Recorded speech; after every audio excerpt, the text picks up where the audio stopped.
Narmati সকল সুজি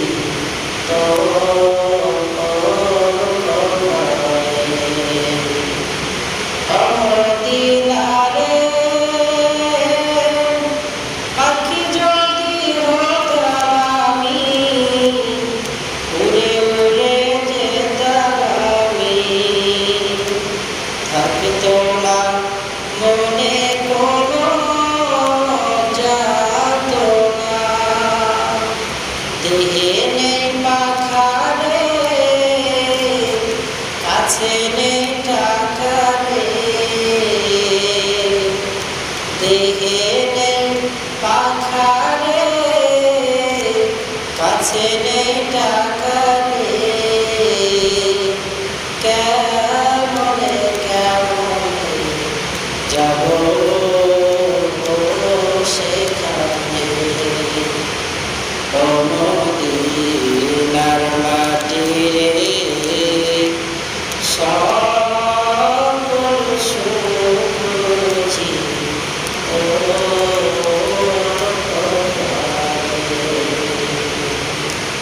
আলহামদুলিল্লাহ। সৃষ্টির মহান স্রষ্টা দয়াময় আল্লাহ দরবারে লাখ লাখ শুকর ও সুজুদ যে মহান মহিয়ান করিম রব আমাদেরকে হজের মাস সামনে রেখে জীবন নামাজ আদায়ের লক্ষ্যে মসজিদ আসা বসার মতো তৌফিক দান করেছেন। এজন্য সকলেই নিয়ামতের শুকর আদায়ার্থে মুসলমান হিসাবে ঈমানের আওয়াজকে উঁচু করে এক আওয়াজে উচ্চকণ্ঠে কারণ শুকর আদায় করি, সকলে জবান খুলে পড়ি আলহামদুলিল্লাহ। অতঃপর যে আল্লাহ তাআলা আমাদের মুক্তির জন্য, হেদায়েতের জন্য লক্ষাধিক নবীর মধ্যে সর্বশ্রেষ্ঠ করে আমার আপনার নবীকে বানিয়েছেন, যে নবীর নাম জনাবে মুহাম্মদ মুস্তাফা। সকলে করি সাল্লাল্লাহু আলাইহি ওয়াসাল্লাম। আমরা এমন একটি মাসে উপনীত হয়েছি যে মাস হজের মাসের পূর্বের মাস। আসলে হজের মাসের পূর্বের মাস বলেও এই মাসকে হজের মাস বলা হয়েছে, কারণ আল হাজ্জু আশহুরুম মা'লুমাত,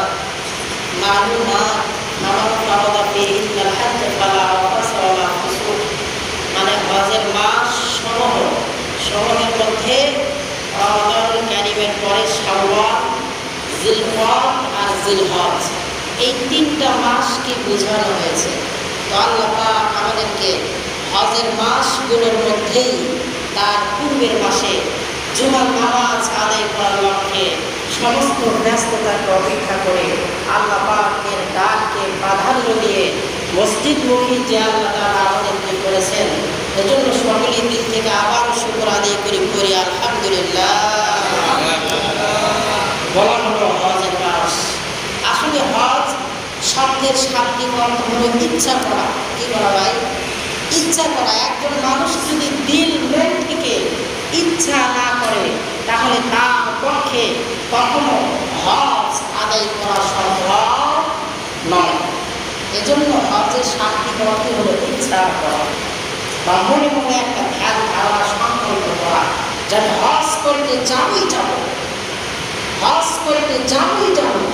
দিলের মধ্যে যদি একটু আশা তামান্নার কমতি থাকে তাহলে ওই ব্যক্তির দ্বারা হজ আদায় করা কখনো সম্ভব নয়, কারণ এটা ভিন্ন ভিন্ন ইবাদত নয়। যে ইচ্ছা হলো মসজিদে মিনার থেকে মসজিদ সাহেব আজান দিয়েছে, একটু 5 মিনিট পরে যায়, বেবি বলে নামাজ শুরু হবে এখন, তাড়াতাড়ি মসজিদে যাও, এরকম গরিব বসে যদি কেউ হজের ব্যাপারে করে তাহলে তার কপালে হজ জুটবে না। হজের মূল অর্থ হলো ইচ্ছা করা, মনে মনে এরাদা করা, আশা আকাঙ্ক্ষা তামান্না 100-তে 100, 100-এ 100 যদি কারো না থাকে তাহলে তার হজ করা কখনো সম্ভব নয়। হজ অর্থের শাব্দিক অর্থ গেল এবং পারিভাষিক অর্থ হলো নির্দিষ্ট সময়ে আল্লাহ পাকের ঘর বাইতুল্লাহর কিনারায় দাঁড়িয়ে, বাইতুল্লাহর চত্বরে দাঁড়িয়ে লাব্বাইক লাব্বাইক বলা হলো 7 মর্তবা তওয়াফ করার নামই হলো হজ।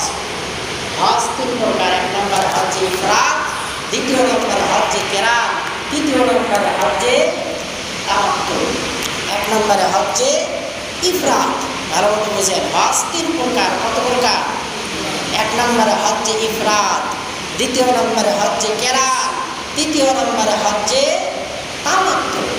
রাসূল করিম সাল্লাল্লাহু আলাইহি ওয়াসাল্লাম বলেছেন, আল হজ্জুল মাবরুর লাইসা লাহু জাযাউ ইল্লাল জান্নাহ। যে ব্যক্তি হজ্জে মাবরুর যার নসিব হয়ে গেল, ওই ব্যক্তির কোনো জাযা নাই। কথা বুঝেন? ওই ব্যক্তির কোনো কি নাই? প্রতিদান নাই। ইল্লাল জান্নাহ, একটাই প্রতিদান, সেই প্রতিদানের নাম হলো জান্নাহ। সুবহানাল্লাহ। এজন্য যেই ব্যক্তি আল্লাহ পাককে রাজি খুশি করার উদ্দেশ্যে হজ করতে পারবে, ওই ব্যক্তির একটাই প্রতিদান, ওই ব্যক্তির একটাই পুরস্কার, আর এই পুরস্কারের নাম হলো আল্লাহ পাকের জান্নাত। খুব গুরুত্বের সাথে হজের আমলকে প্রাধান্য দেওয়া, কারণ হজ এমন একটি ইবাদত, যে ইবাদত করতে শারীরিক প্রস্তুতিও দরকার, অর্থেরও দরকার। ইবাদত করতে গেলে শরীর একটু দুর্বল হলেও অর্থ যদি না থাকে, তাহলে তার দ্বারা ইবাদত করা কখনো সম্ভব হয় না। আবার আমার অর্থ নাই কিন্তু নামাজ আদায় করতে পারি আমি, কি নাই? আমার অর্থ নাই কিন্তু নামাজ আদায় করতে পারি, কিন্তু আমার শরীরে শক্তি নেই, কিন্তু আমি নামাজ আদায় করতে পারলাম না, বাস ফিরিয়ে দিয়ে দিলাম নির্দিষ্ট একটা, তো আল্লাহ তাআলা ইচ্ছা করলে আমাকে মাফও করে দিতে পারে। কিন্তু যে ব্যক্তির হজ করার মতো সামর্থ্য আছে, তাকে অবশ্যই অবশ্যই হজ করতে হবে। আল্লাহ পাকের হাবিব বলেন যে যার হজ করার মতো সামর্থ্য আছে অথচ হজ করল না, ওই ব্যক্তি ইহুদি হয়ে মারা যায় আর খ্রিস্টান হয়ে মারা যায়, আমি রাসূলের কোনো আসে যায় না। কত বড় হুমকি হাদিসের মধ্যে! ইহুদি হয়ে বলুন অথবা খ্রিস্টান হয়ে বলুন, আমি রাসূলের কোনো আসে যায় না। বাবাই অনেক সময় সন্তানের উপর রাগ করে বলে, তুই আমার বেটাই না, যদি আমার কাজ করো তাহলে তুমি আমার বেটাই না, কি এরকম বলে কি না? অনেক সময় বাবা রাগ করে অনেক সময় বলে, মা অনেক সময় রাগ করে কলিজার টুকরা সন্তানের উপর রেগে গিয়ে বলে, তুই আমার সন্তানই না, বাড়ির থেকে তাড়াতাড়ি বাইরে হয়ে যাও। কেন? মা বাবা আদেশকে নির্দেশকে অমান্য করার কারণে যদি জন্মদাতা মা, জন্মদাতা বাবা যদি আমার আপনার উপরে এইরকম রাগ করে সমস্ত ধন সম্পদ দুনিয়ার সমস্ত কিছু থেকে যদি বঞ্চিত করে দিতে পারে, এইরকমও তো আমরা দেখি সন্তানকে ত্যায্যপুত্র করে। আল্লাহ পাকের হাবিব বলে, যে ব্যক্তি হজ না করে ইন্তেকাল করে, হজ না করে কবরের বাড়িতে আসে, অথচ তার হজ করার মতো অ্যাবিলিটি ছিল, হজ করার মতো তার শক্তি ছিল, টাকা পয়সা ছিল, সে হজ করলো না, আল্লাহ পাকের রাসূল বলে, তুমি ইহুদি হয়ে মরো না খ্রিস্টান হয়ে মরো, আমি রাসূলের কোনো আসে যায় না, যাও। গুরুত্বের সাথে হজ আমল করতে হবে। তবে জীবনে একবার হজ ফরজ। কতবার? জোরে কর, কতবার? জীবনে একবার হজ ফরজ, আর বাকি সব নফল। এজন্য বড়দের কোনো ভাব ভেতরে আনা যাবে না। হজ এমন একটি ইবাদত, যে ইবাদতের মধ্যে মানুষকে জানিয়ে একটি ইবাদতই করে, সেই ইবাদতের নাম হলো হজ। সেই ইবাদতের নাম কি? হজ। হ্যাঁ, মানুষকে জানাইতে হবে, কিন্তু নিজের মধ্যে যেন বরত্বের কোনো ভাব না আসে। হজের খবর যখন হজে যাবেন, অবশ্যই সবাইকে জানিয়ে যেতে হবে যে আমি আল্লাহ পাকের ঘর জিয়ারত করার জন্য যাইতেছি। কারণ এ দেখে মানুষগুলো যাতে উদ্বুদ্ধ হয়, ও যায়, আমারও যাওয়া দরকার। মানুষকে জানিয়ে যেতে হবে যে আমি হজ করার জন্য যাচ্ছি, কিন্তু ভেতরে অহংকার তাকাব্বুরি রাখা যাবে না। ভাই, আমার জন্য দোয়া করবেন, আল্লাহ পাকের ঘর জিয়ারত করার জন্য যাইতেছি, আপনাদের জন্য দোয়া। সেও বলবে যে আমার জন্য একটু দোয়া করেন। ফেসবুকে কত হাজি সাহেব ফেলায় শুরু হয়ে গিয়েছে, আমরা তো প্রত্যেকটার মানে যতটুকু পারা যায় সবার কমেন্টে একটা করে দোয়া চাইনি যে দোয়া আপনি করেন। কারণ আল্লাহ পাকের হাবিব বলেছে, যে ব্যক্তি হজ করার জন্য মক্কা মদিনাতে যায়, আল্লাহ তাআলা ওই ব্যক্তিকে একেবারে বেগুনা মাসুম বানিয়ে দেয়। সুবহানাল্লাহ বলে। একজন হাফিজ সাহেব ওই কিয়ামতের ময়দানে 10 জনকে শাফাআত করে জান্নাতে নিয়ে যাবে, আর একজন হাজী সাহেব সে 400 জনকে শাফাআত করে জাহান্নামীদেরকে জান্নাতের ভিতরে নিয়ে যাবে। সুবহানাল্লাহ। এত ছোট ইবাদত উনি বলেছেন নাকি? বিশাল বড় ইবাদত। 400 একজন হাজির এত পাওয়ার থাকবে যে 400 জাহান্নামীদেরকে সুপারিশ করে করে সে জান্নাতে নিয়ে যাওয়ার মতো আল্লাহ তাআলা তাকে শক্তি দান করবে।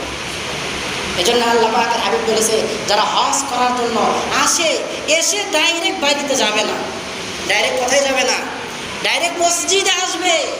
মানুষকে সুযোগ দিতে হবে যে আমার জন্য দোয়া করেন। আমরা অনেক সময় দেখেছি দুবলাগাড়িতে যখন পড়েছি, অনেক হাজি সাহেব দিকে রাতের বেলা আসে 2টা 3টা দিয়ে আমরা মসজিদে থাকতাম। তো আসার পরে মসজিদে হাজি সাহেব আসলো, যায় না, পরের দিন বিকেলবেলা যায়। তো এখন বুঝতেছি কী জন্য যায়।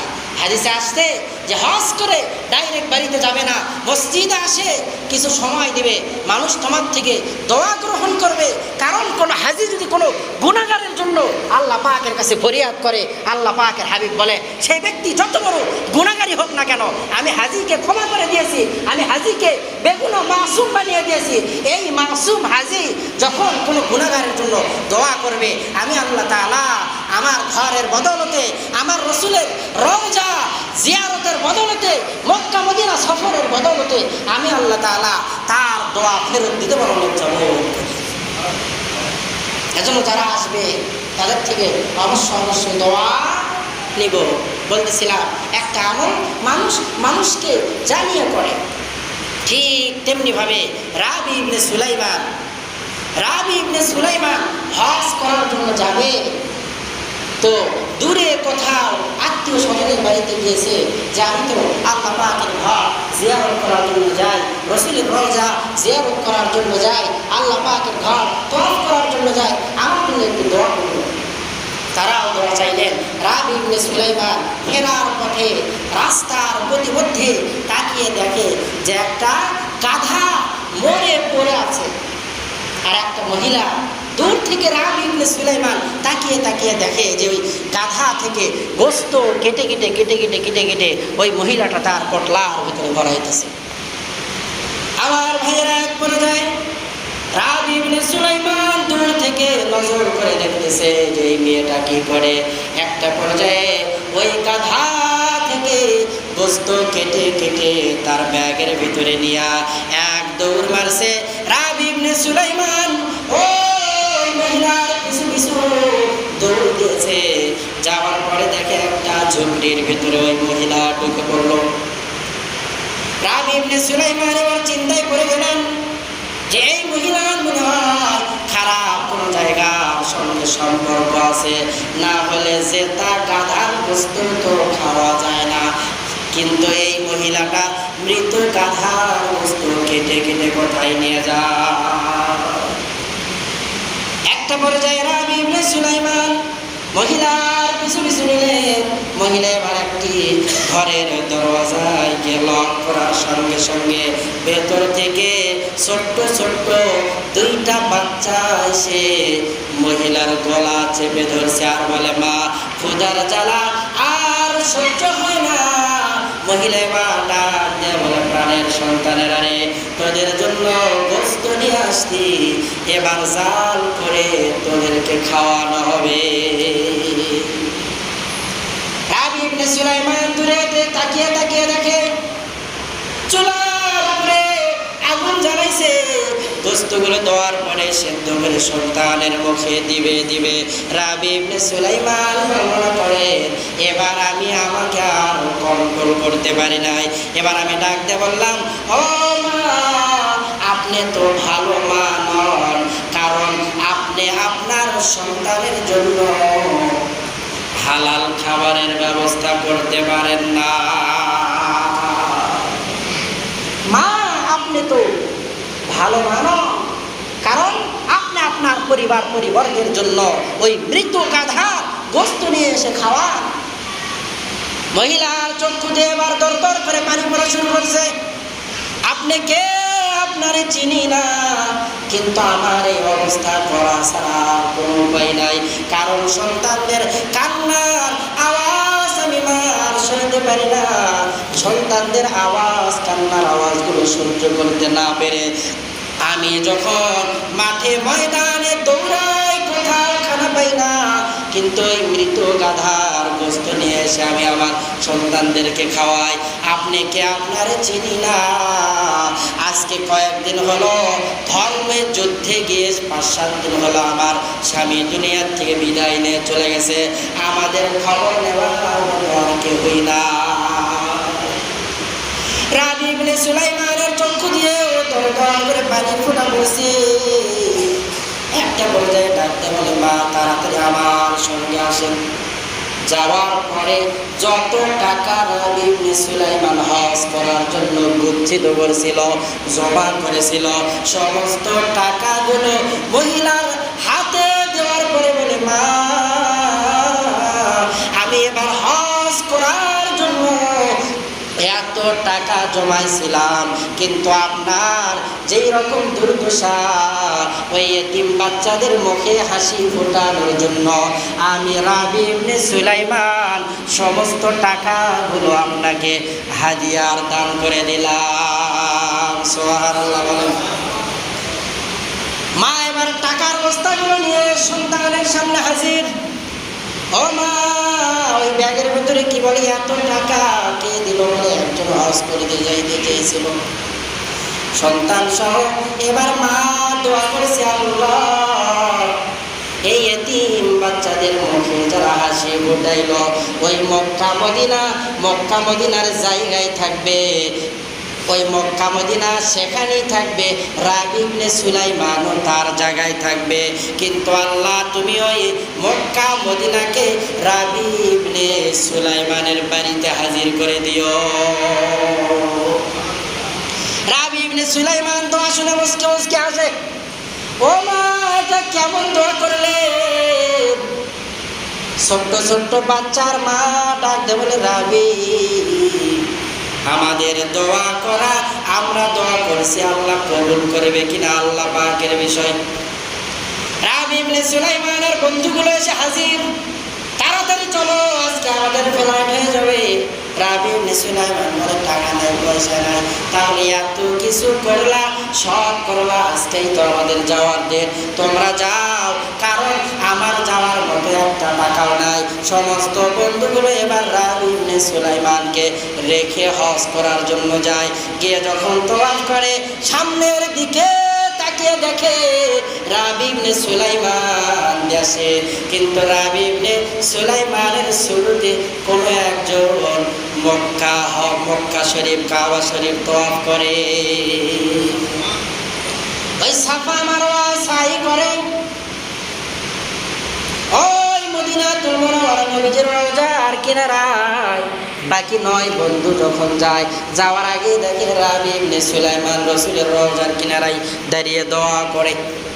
সমস্ত বন্ধুগুলো অবাক হয়ে যায়, রাবী তুমি বড় মিথ্যাবাদী, কারণ আমাদের সঙ্গে না আসার কারণে তুমি মিথ্যা কথা বলছো।